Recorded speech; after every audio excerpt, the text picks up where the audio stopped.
क्या किया, उलझन जब पड़ी तो चंद्रमा को मस्तक पर रख लिया, तो 2 रत्न भगवान शिव ने लिया। चंद्र को माथ पर रख करके शिव मस्तक को सहलाने लगे।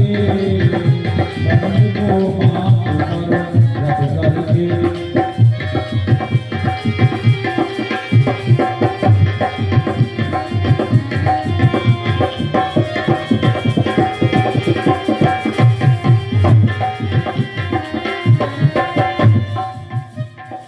को माथ पर रख करके शिव मस्तक को सहलाने लगे। तब नीलकंठ के हाथ साथ शिव चंद्र मौल कहलाने लगे।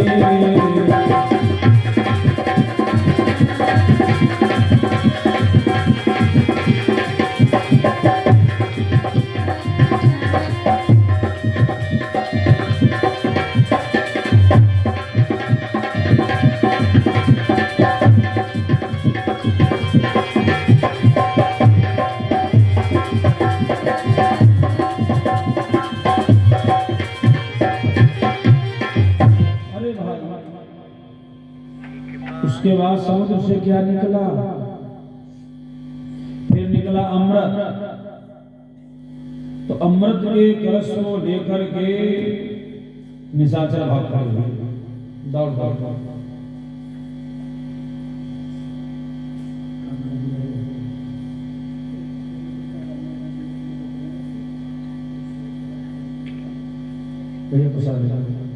रमाकांत और सलोनी जकरिया से आपकी तरफ से 101 मुद्रा श्रद्धा समर्पित है। भगवान कल्याण करे, मंगल काम। सबसे बाद समुद्र से अमृत निकला, तो अमृत के कलश को लेकर के निशाचर भाग खड़े हुए। ध्यान दो, अब दैत्य जैसे देखा अमृत का कुंड आया, लगे भाग खड़े हुए। अब देवता पीछे पीछे दौड़ रहे, देवता थोड़ा देर हट नाल आए, सब तुमने ले लिया है, अब कह दे चलो। तो भागते रहे। कितने दिन भागे थे? 12 साल लगातार भागे, और फिर एक स्थान में रखा। तब तक पीछे से देवता फिर पहुंच गए, बोले थोड़ा दे दो, तो फिर भाग खड़े हुए। 12 साल भागे हैं, और कहां कहां रखा था? अमृत का कलश 4 स्थानों में रखा गया था। नासिक, उज्जैन, इलाहाबाद, हरिद्वार, 4 प्रदेशों में रखा गया। नासिक महाराष्ट्र में है, उज्जैन मध्य प्रदेश में है, फिर हरिद्वार उत्तराखंड में है, और प्रयाग इलाहाबाद यूपी में है। तो देवताओं ने सोचा अमृत पीने को नहीं मिलेगा, बोलो वृंदावन बिहारी लाल की।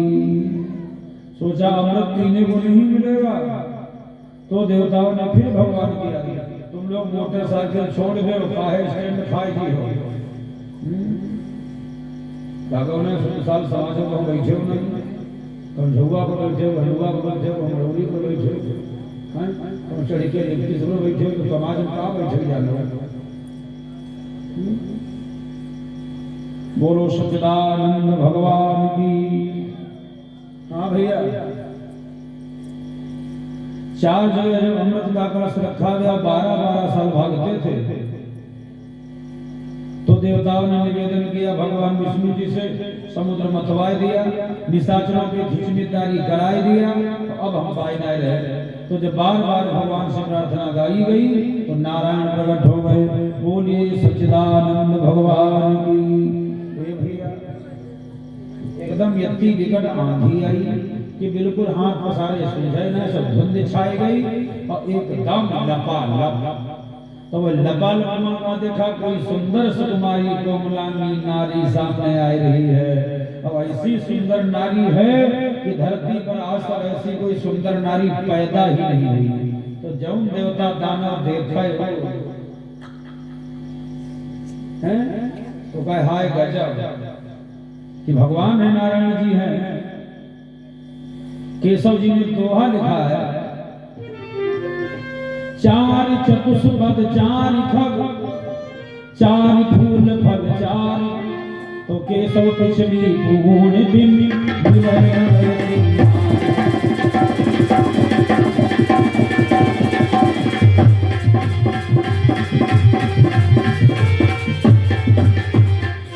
चार चतुष्पद चार खग, भगवान में चार फूल के लक्षण पाए गए, चार फलों के लक्षण पाए गए, चार पक्षियों के लक्षण पाए गए और चार जानवरों के लक्षण पाए गए।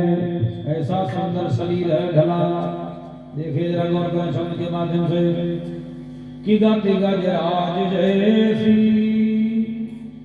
चाल हथनी जैसी है, ये जानवर का लक्षण है। 50 लाख की कार में चलो, इतना आदमी नाम नहीं लेगा, क्या कहते हैं, हाथी जैसी चाल, गजब चाल। बोलो तो गति गजराज जैसी, कट मगराज जैसी, कमर हिरनी जैसी है जैसो घूंघट, गर्दन घोड़े जैसी है, घोड़ा की गर्दन लंबी होती है, स्त्री पुरुष कोई भी हो, अगर उसके गर्दन ना हो तो चाहे जितना श्रृंगार की हो अच्छा नहीं लगेगा ना अच्छी लगेगी। ये गर्दन जो है ग्रीवा, गर्दन ना हो और खपड़ी खाली कंधे पर रखी होगी, बोलो कैसा लगेगा। तो है जैसो घूंघट, किरीन जैसे नेत्र हैं, जिनके नेत्र मृगा जैसे हैं, चार जानवरों का लक्षण हो गया। वाणी है मयूर जैसी, आवाज मोर की है, उसमें कुहक कोयल की है। वाणी है मयूर जैसी, कूक भरी कोकिलासी, स्वर कोयल का है। कीर जैसी नाक है, सुआ जैसी नाक, कपोत कंठ में है, और गले की सजावट कबूतर की तरह गला जैसा सुराही आकार का गला होता है। तो पक्षी का लक्षण हो गया। फिर कमल सो चरण, उंगली कुसुम रंग, चंपा सो वर्ण जंग जूही है, एड़ी नारंगी, फल का लक्षण। और रोज फल से जासो, बिंबा सो अधर दंत दारिंदी जैन है। ये चार जानवर पक्षी फूल फल का लक्षण है। देवता दानवों ने देखा तो देखते रहे, देखते रहे। भगवान धीरे धीरे सामने आए और बोले काहे झगड़ा करते हो, क्यों तुम्हारे कौन हैं। राक्षसों ने कहा हैं तो ये बड़े भाई, लेकिन ये बड़े लुच्चा हैं, जितना रत्न हमने निकाला सब इनको दे दिया, अब ये मरी रहेगा, ये चटाई दो। भगवान बोले से काम करो, लाओ लाओ, तुमको दे में आधा था लीटर, इनको एक एक बूंद दिलाओ, थोड़ा थोड़ा दिलाओ। अब ये तक कहा भगवान को गलत छीन लिए, ये सुंदरता देख के मोह गई हो ना कह पाए, तुम कहाँ के हो, कौन नहीं हो, काहे हो, का करे आई, कितने घनाए काहे छीन ये ना कह पाए, छिनाए बैठे, हाँ छिनाए बैठे। और जब भगवान को अमृत का कलश मिल गया तब क्या बोले, बड़ी गंभीर वाणी में कहा, एक बार सुन लीजिए, शोर करोगे तो अकेले पी जाऊंगी, हमारे हाथ है, और ज्यादा बदतमीजी करोगे तो अभी पटक दूंगी, भी थोड़ी जाएगा। लाइन से डेरा में बैठेगा, अच्छा अब करेगा, जानते हैं और भगवान बोले देवताओं से कम बैठो, फटाफट फट भाई बैठी, तो बैठे कैसे, बंटवारा कैसे हुआ। देवता अगर बैठे हैं एक साइड को लाइन से कतार में, इधर दिशा में बैठे, ठीक ठीक तब बैठे, मतलब दक्षिण बैठे मान लीजिए, और निशान से तुम बैठे, बीच में आप दो फट की गली छोड़ो, निकास पीछे पीछे जोड़ियो, और भगवान बोले आंखें नीचे, तो सबको आंखें निचवाए दी, हाथ फैला गई, और एक साथ में सबको दे दूंगी, और जब मिल जाए जब मैं नंबर बोलूंगी तो चार्ज लेना, मैं गड़बड़ करोगे तो ये अंधरा भरे हाथ फैलाए बैठे, लाओ सोना चाटन पानी हाँ आँखी नीचे और हाथ फैला नीचे। अब भगवान लीलाधारी क्या करते, एक हाथ में अमृत का कलश तो छीन लिए थे और छुपा के ले गए थे दारू, बढ़िया ब्रांडेड दारू है। हाँ वह एक हाथ में आ गया कलश और बिना धर्म के इकट्ठे बांटा, दोनों पंक्ति संघन पर विप्राचल दानव का बेटा विचार करने लगा राहु, न कोई जान न कोई पहचान या पाएगा क्या लेना देना। तो उसने अपनी पार्टी से निकल दिया, सूर्य चंद्रमा के बीच घुस गया और बोला हटो बैठते नहीं बनता, ये वहां की खोली देखी नहीं तुम कौन हो। अच्छा ये ना लेकिन भगवान को देख रहे थे। फिर प्रभु ने मना क्यों नहीं किया? प्रभु ने विचार किया अमृत असली है या नकली है ये हमको भी पता नहीं, ऐसा तो नहीं है कि समुद्र ने असली अमृत छिपा लिया हो। तो जब राहु पी लेगा तो ट्रायल में राहु पर करूंगा, पता लग जाएगा असली है कि नकली है। समझ रहे हो नहीं भाई, समुद्र में छिपा लिया हो और खाली कुल्हड़ में दिया हो जाओ फिर चल जाए तो कैसे पता लगे? तो राहु को पी लेने में, और जब मैं पी लेगा तो चक्र से ट्रायल करूंगा, पता लग जाएगा असली है कि नकली। इसलिए भगवान ने उसको मना नहीं किया था। राहु ने विष्णु की चाल समझ अपनी कतार को छोड़ दिया, पी लिया है अमृत धोखे से, रवि शशि ने भंडा फोड़ दिया। और भगवान ने जो सबको एक साथ में बांट दिया, बोले मिल गया, तो सबने कहा हाँ मिल गया। तब बोले एक दो,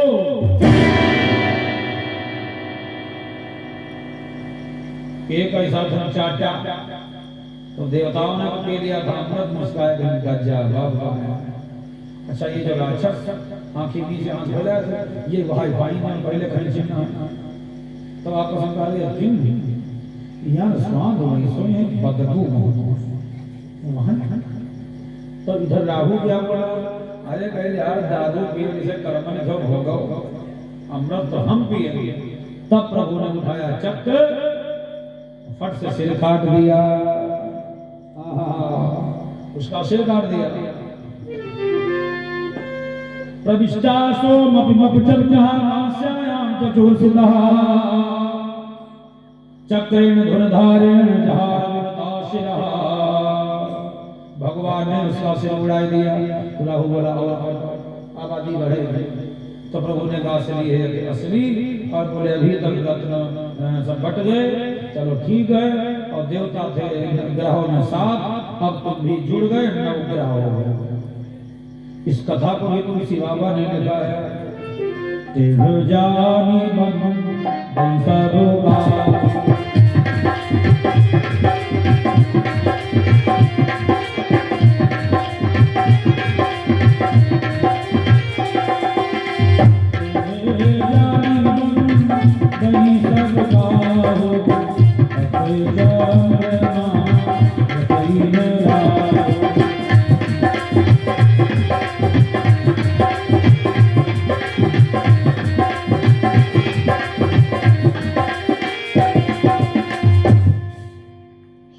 से कहा तुमने मेरा सिर कटवाया, सूर्य से बदला लूंगा। चंद्रमा बोले जब तक टेढ़ा रहूंगा कुछ नहीं कर पाओगे।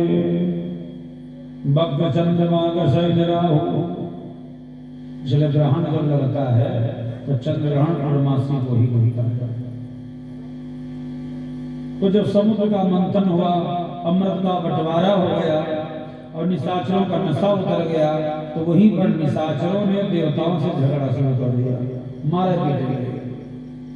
तो इतने नालायक जीवन भर हमने तुम्हारी कही मानी, सब रत्न मैंने तुमको दे दिया और तुमने हमारे साथ छल किया, महाभयानक संग्राम हो गया भैया। इस लड़ाई में दैत्य हार गए। ये तो अमृत पिए बैठे और भगवान इनके मददगार हैं, तो हार गए बेचारे राक्षस। और देवताओं ने क्या किया, उस लड़ाई में दैत्यराज बलि को मार डाला।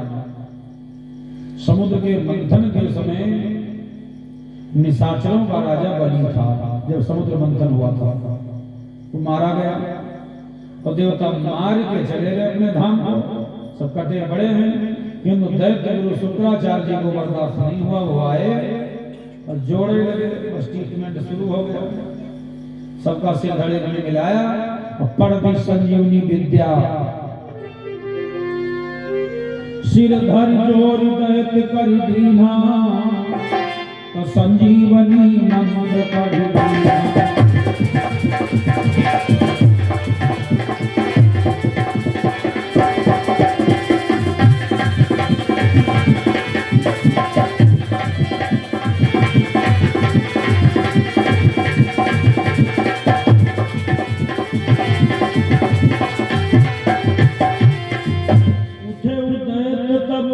बदला तब घोर नींद मां सोवत जागे। गिर गया चरणों में, दैत्य जाग गया। शुक्राचार्य ने सबको जिंदा किया। दैत्यराज बलि ने कहा, गुरुदेव कोई उपाय बताओ जिससे उन देवताओं से हम बदला ले लें। तो शुक्राचार्य जी ने कहा, देवता सबल हैं, ऐसे नहीं जीत पाओगे। अब हमारा विचार है तुम 100 यज्ञ करो, स्वर्ग के अधिकारी बन जाओ। जब स्वर्ग के अधिकारी बन जाओगे तो जीतने में आसानी है, मारी भगाए दो स्वर्ग से। इसीलिए दैत्यराज बलि नर्मदा के तट पर 100 वर्ष का उसने अनुष्ठान कर दिया। अब तो आयोजन 7 दिन का होता है, 9 दिन का होता, बहुत ज्यादा 11-15 दिन। क्यों भाई? पहले ज्यादा समय के आयोजन होते थे, तो ज्यादा जीवन था, ज्यादा समय था। दैत्यराज बलि ने संकल्प लिया है 100 वर्ष तक लगातार यज्ञ चलता रहेगा, बंद नहीं होगा। और ये नर्मदा के तट पर यज्ञ चल रहा है। तो देवताओं की माता अदिति ने विचार किया, हमारे पुत्रों का राज्य चला जाएगा। अब वो गिड़गिड़ाई, क्या किया जाए। और इधर दैत्यराज बलि का यज्ञ चल रहा है। इसी भांति व्रतदान में बीत गए दिन, एक बार सौभाग्य का किया गया संकल्प।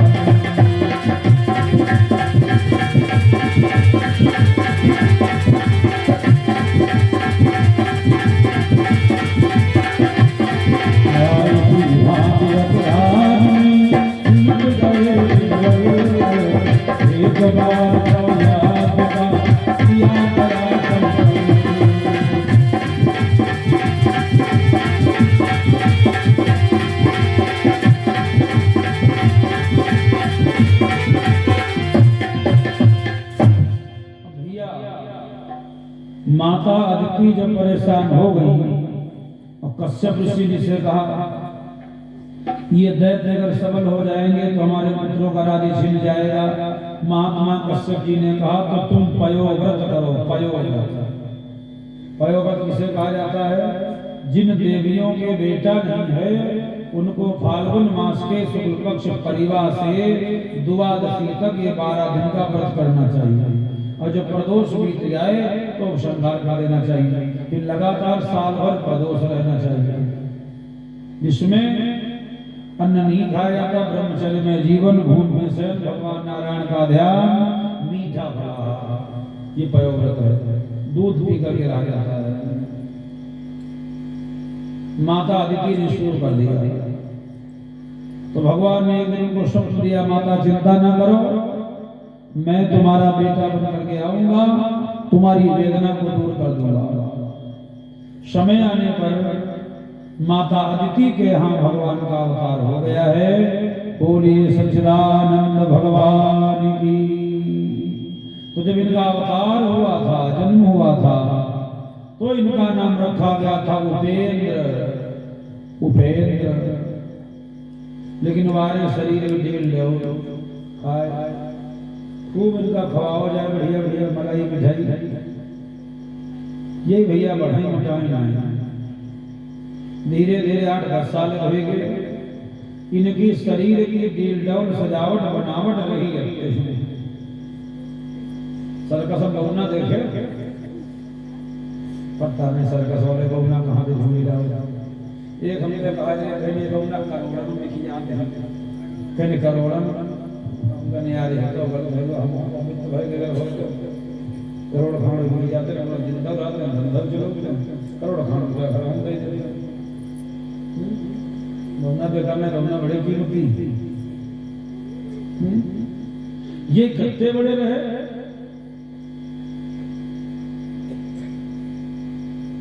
बहुत छोटे। और उधर राजा बलि का यज्ञ चल रहा। बामन भगवान धीरे धीरे जब 9 वर्ष के हो गए 10 वर्ष के तो पिता कश्यप ने इनका जब बलि संस्कार किया। पहले जनेऊ से होता ही रहा, सतई नवी को नहीं जनेऊ किया गया। भगवान सूर्य ने मंत्र दिया, गायत्री ने कमंडल दिया, ब्रह्मा ने छत्र दिया, यमराज ने कालदंड दिया, सब देवताओं ने प्रसन्न होकर सब दिया। पिता माता ने आशीर्वाद दिया। पहले बेटे का जब जनेऊ होता था ब्राह्मण का तो काशी में विद्या अध्ययन के लिए भेजा जाता था। आज के दिन हम लोग फॉर्मेलिटी पूरी करते हैं, जनेऊ हो जाता है कदम आगे बढ़ा कहाँ कहीं काशी के निगोमी रही बड़ी बड़ी होता। तो बामन भगवान से कहा काशी पढ़ने जाओ, तो ये जब काशी पढ़े लिए गए तो काशी ना आई गए, इनका भगवान तो जाएगा महाकारी काशी गई है। और ये कहाँ गए, चलते चलते नर्मदा के तट पर पहुंच गए जहाँ राजा बलि का यज्ञ हो रहा था। बोलिए बामन भगवान की। इस प्रकार का अवतार हो गया।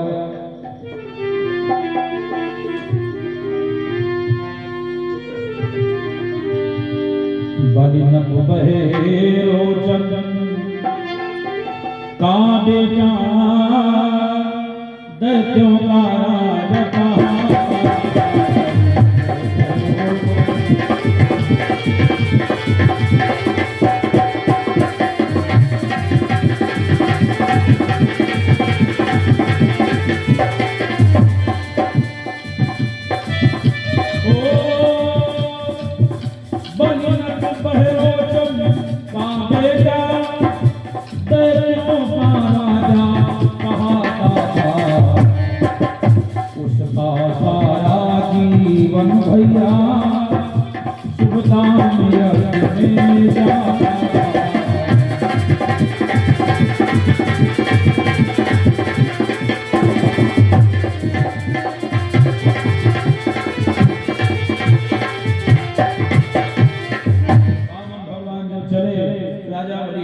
बलि महाराज ने देखा, लोगों ने देखा, कर्मचारियों ने देखा। यजमान वंदितो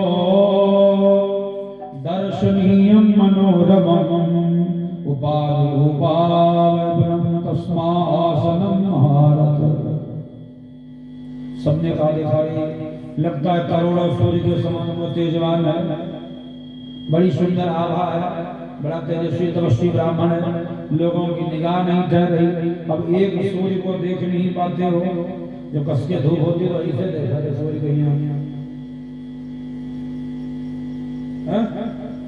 और इसमें करोड़ों सूर्य के समान तेज होगा। देखो वारे बावन भगवान। तो बावन भगवान के दर्शन के लिए लोग दौड़े। राजा बलि को ये मालूम हुआ कोई ब्राह्मण आया है, बड़ा तेजस्वी है, तपस्वी है। उसने आचार्य से कहा थोड़ा रुक जाओ, हम दर्शन कर जाओ, उनका महाराजा है। ये विशाला सुन के चला। शुक्राचार्य ने कहा मैंने 1 लाख वर्ष तपस्या किया, क्या हमसे ज्यादा कोई तेजवान है? चलो हम देखें। अब शुक्राचार्य जब देखने के लिए आए तो शुक्राचार्य को समझा नहीं। शुक्राचार्य देखें आराम से,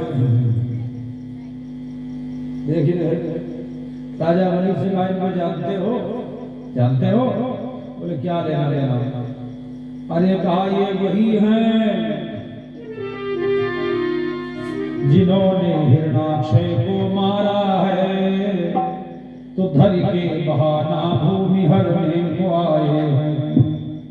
ये वही हैं जिन्होंने हिरणाक्ष का वध किया, तुम्हारे पूर्वज थे। हिरणाकश्यप को मारा, बड़ी लिस्ट पढ़ने लगे और इनको यहां से भगा दिया। बलि ने कहा कमाल हो गया। रहीम जी कहते हैं रहीमन वही नर मर चुके जे कछ मांगन जाहि, और उनते पहले वही हुए जिनमुख निकसत नाही। ये मांगने आए इनको भगाई क्यों गए? अरे कहा महाराज मान जाओ, भगाई दो। तो राजा बलि ने कहा बामन जी से, प्रभु हे ब्राह्मण हे भटुक हे विप्र, किस लिए आए हो बताओ, क्या सेवा की जाए आपकी? स्वागतम ते नमस्तुभ्यं ब्रह्मादिकं करवामि ते, ब्रह्मा वीणा नपा साक्षान् मे व्यर्थ बपु धर्मम। बोलो किस लिए आए हो? तो बामन जी ने कहा राजन,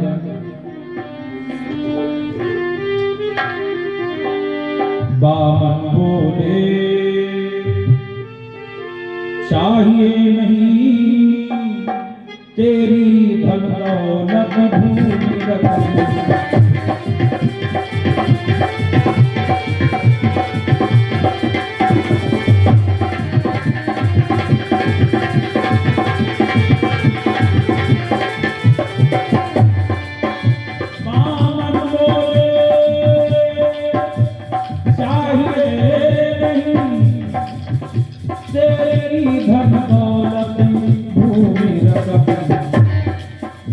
यदि दे सकता है हे राजा, पृथ्वी देता है।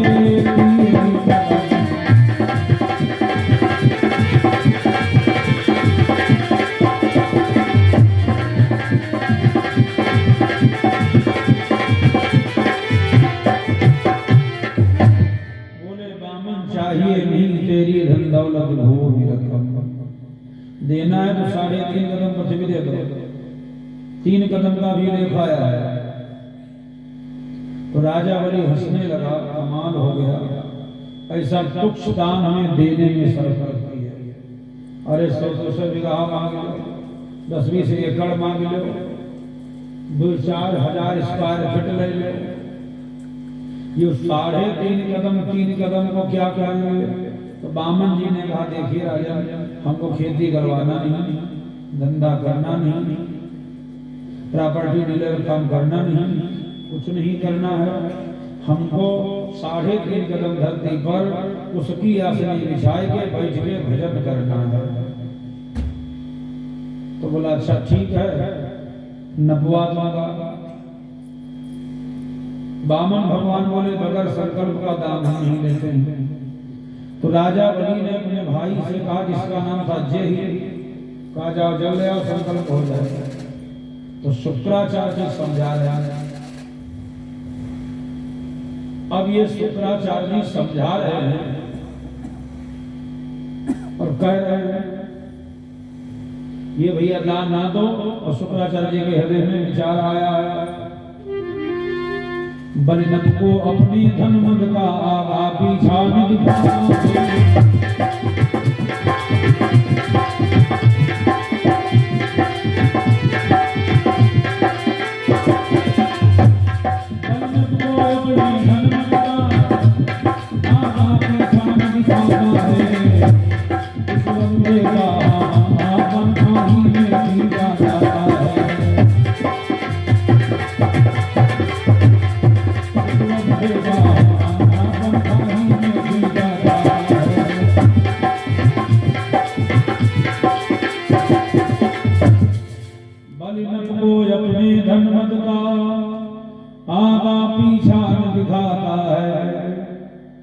दिखाई नहीं दे रहा है।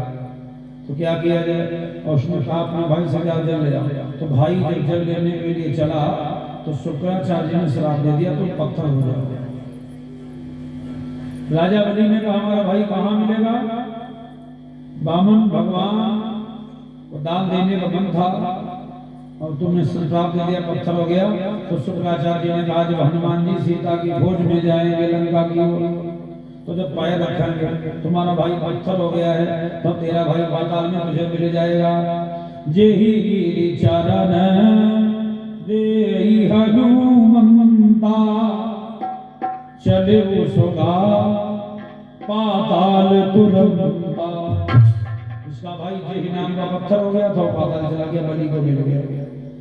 तब राजा बलि ने अपने घर से गरुआ में जन्म हुआ, जल्दी जल्दी आया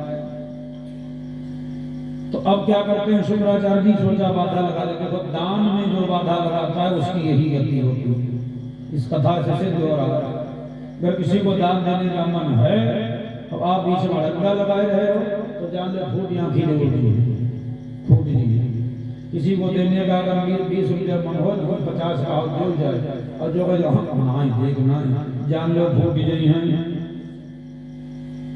तो शुक्राचार्य जी गड़ुआ की टोटी में बैठ गए, यज्ञ की हो जा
तो क्या हुआ, बामन भगवान ने उसकी डाल उठाई और डाल के गरुआ की टोटी फड़फड़ाई दिया। ये चिंगरी पर पराए की आंखें भागे, भाग पड़े गुरुपात से हाहाकार पुकार। तो बामन प्रभु करने लगे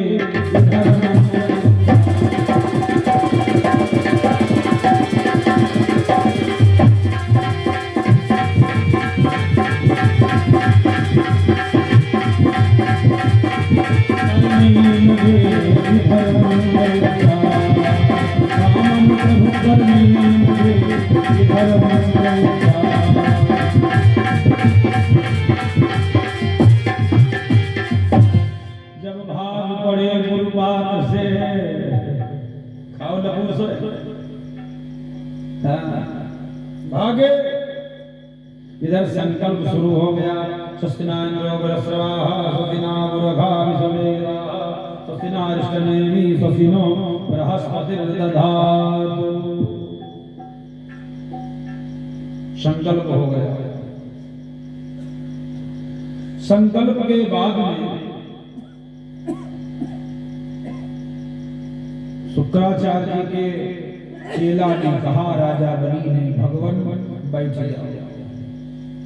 अब हम कोई ऐसा आदमी बुलवावे जब कम से कम 6-7 फीट का हो लंबा तरह, वही से नटवावे तो तुम खटिया खाओ पाई हुई हो, और तुम तो 1.5 फुट हो, तुम कितनी नाक गई हो। बामन भगवान कहने लगे, राजन तुम्हारी अगर इच्छा हो तो हम खुद को दिना दी, कैसे हमारा का बड़ी करना भी लो भैया यहाँ भी ले। भगवान बोले बस ठीक है, चलो बढ़े ले। संकल्प तो हो ही गया है, बढ़ाया आकार। उस विश्वरूप की साया ने सूरज के अंश ढांक डाली।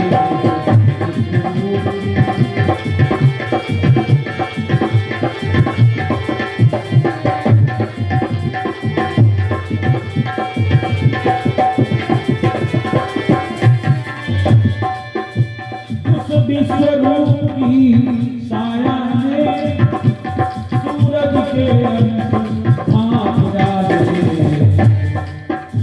3 ही कदम की गिनती में तीनों ही लोग नाप डाले।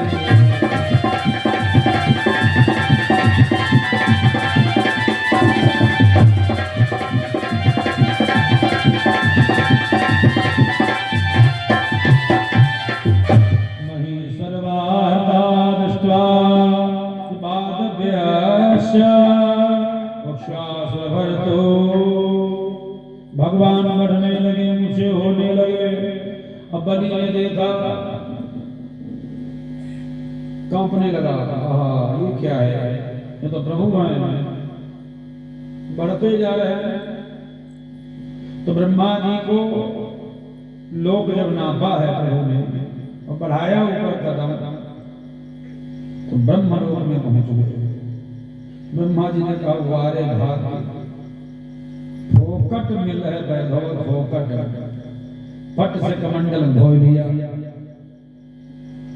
तो जब कृपाल श्री चरण बढ़ाए, ते पग ब्रह्मलोक में आए। धोई लय विधि चरण उछंगा, जिनते भई जग पावन गंगा। बोलो गंगा मैया की। धरती पर पैर रखा तो अपना कदम कहाँ बढ़ाया, हरि की पैड़ी पर रखा जाता है, हरिद्वार में। इसीलिए हरिद्वार कहा जाता है, यहाँ भगवान का चरण रखा गया था। अब पाताल में सुतल लोक में रख दिया। 3 कदम की गिनती में प्रभु ने जो तीनों लोग नाप लिया, बामन भगवान ने कहा, राजन जिनके सिर पर कर्जा रह जाता है, मर जाते हैं, उनका मोक्ष नहीं होता है। अभी तुम्हारे ऊपर हमारा कर्जा है। देखो, आपने कोई पाप किया है तो उसके लिए तीर्थ बना है, चाहे नैमिषारण्य जाओ, चाहे इलाहाबाद जाओ, चाहे हत्यारा जाओ। और अगर किसी से कर्जा रुपया लिया है, सोचो नहा एक बार कहीं, जिनके सिर पर कर्जा होता है, मर जाते हैं, उनका मोक्ष नहीं होता है। अभी आधा कदम हमारा बाकी है। तो बलि ने प्रश्न कर दिया, भगवान मैं आपसे निवेदन करूंगा, बोलो का बात ये है, धन बड़ा है कि धनी? धन बड़ा है कि धनी? प्रभु ने कहा, बड़ा तो धनी है। अगर धनी न होता तो धन देता कौन? तो उसने कहा, अभी तो तुमने मेरा धन दिया, धनी तो बाकी है, अभी हमारे पास बहुत प्रॉपर्टी है। इतना कहकर कि राजा बलि धरती पर लेट गया और बोला, आधा कदम हमारी पीछे बना दिया। चाहे जो इमारत बनवाए लो, महाराज हम ऐसे पड़े रहेंगे जीवन पर। भगवान गदगद हो गए, राजा को हृदय से लगा लिया, हे सम्राट, तुम्हारे परिवार में बहुत निशाचर है। तुम्हारे बाप ने जिंदगी में अपना शरीर दान कर दिया था, तुम्हारे बाबा प्रहलाद हमारे अनन्य भक्त हुए, सारा जीवन भजन में लगा दिया, लेकिन आपके समान कोई नहीं होगा। हम तुम्हारी भक्ति से प्रसन्न हैं, इसलिए हम यही कहते हैं तुम पातालपुरी चले जाओ। राजा बलि ने कहा, मैं पातालपुरी चला जाऊंगा तो आपका दर्शन कैसे होगा? प्रभु ने कहा, चिंता ना करो, दर्शन हम देंगे। तो बलि ने कहा, मैं वहां एक बामन गेट का मकान बनाऊंगा। तुम बहुना बन के आए हो, तो बामन गेट का मकान बनाऊंगा और हर एक गेट पर आप ड्यूटी देंगे। हमारा मन होगा उस मकान के गेट से पाताल गेट से निकलना, और जिस दिन दर्शन नहीं मिलेगा तो हम करेंगे कि जरूर। अब तो बड़ी समस्या है, गए थे चले तो खुद चली गई, तो पाताल तो बलि को भेज दिया। अब भगवान मैंने 84 गेट पर वॉचमैन लिए, लाठी झाड़े, 52 गेट पर 52 शरीर बनाया। पता है कौन दरवाजा से निकल पड़े। धीरे धीरे 6 महीना हो गया। अब ये भगवान का नाश्ता पानी छूट गया। अच्छा, ये नाश्ता चक्कर में पड़े, कैंटीन जाएगा तो निकल करो तब तो सूख के छुहारा हो गया, कांटा हो गया, सूख गया। इधर जब 6 महीना भगवान वैकुंठ नहीं गए तो माता लक्ष्मी जी को तकलीफ हुई। एक दिन की घटना है, नारद तो भैया लक्ष्मी ने कहा, भैया नारद, इस समय तुम्हारे पिताजी कहाँ हैं? पर पिताजी नौकरी पाई, पिताजी नौकरी पाई। कहाँ के अधिकारी बाबू बने? बाबू ना 84 बने, हम पाला खाए मरे जाए। चाय नाश्ता भी नहीं पाए रहे, खाली पाला खाए रहे। अब ऐसे गेट पर ठाणे सीधी पछुआ हम मुंगा जा के डबूरो मुंगा घुसत गर्द खाई मारे गए। फिर काहे नौकरी कर ले, नौकरी कर नहीं लिया है, लिखा पढ़ी वैसे नौकर भय हैं कि न उनका दर्शन आप पाओगी न तुम्हारा वही पाएगा। कैद में है, कैद में। माता घबरा गई, का छुटकारा कैसे हो? तो पूरी कथा नारद ने बताई। और नारद जी ने कहा एक ही जुगाड़ है, वो दानी है। कैसे जुगाड़ में दान मांगे। तो माता लक्ष्मी जी ने 15 साल की कन्या का रूप बनाया। सावन का महीना, श्रावणी तिथि, रक्षाबंधन का पर्व चल रहा है। अवाज के राजा बलि की कलाई में राखी बांधने लगे। एन बद्धो बलि राजा दान वेद्यो महाबला तेन बदनाम रक्षे माचल माचल। भाई की कलाई में बहन जब राखी बांधती है तो भाई को ये चाहिए अपनी बहन से पूछे कि हम तुमको क्या दे दें। जो बहन मांगे देना चाहिए, संतुष्ट करने के लिए। तुमने मेरी कुल वृद्धि के लिए, आयु वृद्धि के लिए ये रक्षा सूत्र बांधा है, आपको क्या दे दें। देवियों एक बात बताऊं, तो बहन को भी ये नहीं चाहिए कि जैसे भाई ने पूछ दिया है क्या दे दें तो तुम हो मंदराजी भाई मांगी बैठो। राखी राखी नहीं हुई है लड़ाई। ये न कह बैठो 5 नामा बैठो। भाई की औकात देख के, भाई का मन देख के, श्रद्धा देख के अपनी फरमाइश करो। हाँ मैं मरमिट हो लगी है। चलो एक बात और बताऊं, मैं 60% बताता हूं कि अब भाई को फुर्सत नहीं है कि जो बहन के यहाँ राखी बंधाने जाए। बहन की अगर आवश्यकता हो तो वह राखी भैया रोज लेके जाए। उनके पास एक समस्या है कि जब जाए तो वो टेम्पो बुक कर कर्तव्य में रिंकी पिंकी चिंकी पक्कू चिक्कू मुच्चू गप्पू हल्लू गुल्लू चुल्लू पूरे खानदान का लाता है, तब वो जाके राखी बांधे। भाई को ही अपनी बहन कहना जाना चाहिए। रिश्ता इसीलिए है कि मेरा भाई इसी बहाने आएगा मेरे घर, भाई को जाना चाहिए। लक्ष्मी जी ने जिसमें राजा बलि की कलाई में रक्षा सूत्र बांध दिया तो राजा बलि गदगद हो गया। वह तुमने आयु वृद्धि के लिए, मेरे कल्याण के लिए ये रक्षा सूत्र बांधा है, बोलो क्या तुम्हारी इच्छा है।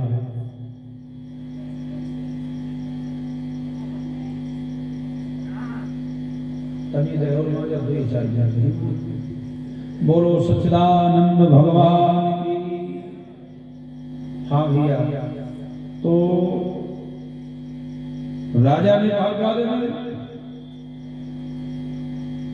लक्ष्मी जी ने कहा तुम तो बड़े धनी हो, सब गवाए बैठो, कहा दे हो, कुछ राखे हो भैया दे हो। अरे कहा कुछ नहीं। लोग एक कहावत कहते थे कि हाथी जब तो कमजोर हो जाए तो हम भैंसा भजा है।